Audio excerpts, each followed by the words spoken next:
Plant-based milk is easy to make, and I'm gonna show you how to make rice milk in no time. By the end of this video, you're gonna know the exact steps you need to take to make your own rice milk in no time.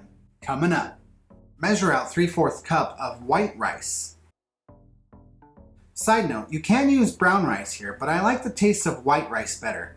Experiment on your own and try other rices like jasmine for a more fragrant taste.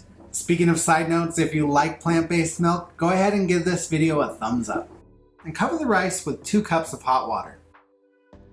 Don't use boiling water, just use hot water from the tap is fine. Allow your rice to soften in that water for 2 hours. After the time's up, go ahead and drain the water out of that rice, put the rice in a high-speed blender, and add 3 cups of water. Rice milk is very light. It has a very watered down taste to it. Now my trick to make this milk 10 times tastier is by adding 1 pitted date, a tiny pinch of salt, and a half a teaspoon of vanilla. This is optional and can definitely be left out. While we're talking about it, the question of the day is, do you like flavored milk? Whether it's sweetened or flavored with vanilla or chocolate? Do you like flavored milk or plain? Let me know in the comments down below. Place the lid on your blender and blend for about 1.5 minutes.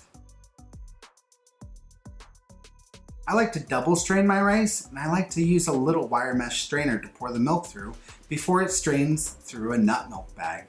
You could also just strain this twice through a nut milk bag.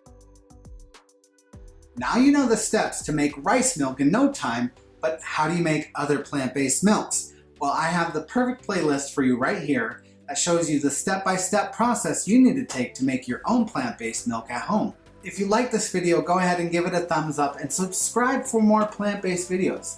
And until next time, stay real and stay clean, and I'll see you next time.